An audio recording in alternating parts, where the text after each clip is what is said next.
Tube Tamil cinema news. படப்பிடிப்பில் பிரியா ஆனந்துக்கு காயம். எதிர்நீச்சல் நாயகி பிரியா ஆனந்துக்கு இப்போது நேரம் அமோகமாக உள்ளது. மிர்ச்சி சிவாவுடன் வணக்கம் சென்னை படத்தை முடித்துவிட்டார்.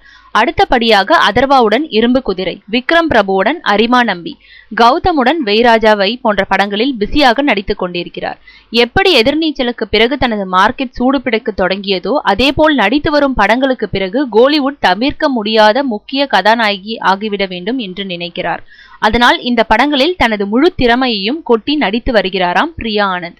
குறிப்பாக அரிமா நம்பி படத்தில் ஒரு காட்சியில் விக்ரம் பிரபு பிரியாவை துரத்தி செல்வது போன்ற காட்சியில் இயல்புத்தன்மை வர வேண்டும் என்பதற்காக கால் இடறி கீழே விழுந்தபடி நடித்தாராம் பிரியா ஆனந்த்.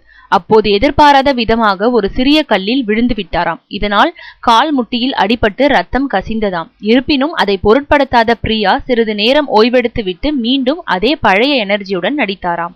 இந்த சிறிய காயத்தையே காரணம் காட்டி ஒரு வாரம் லீவு போட்டு விடுவாரோ நடிகை என்று பயந்து போய் நின்ற யூனிட் அவர் அதற்கெல்லாம் அலட்டிக் கொள்ளாமல் மீண்டும் நடித்ததை பார்த்து ஆச்சரியத்தில் உறைந்து போய் நின்றார்களாம்.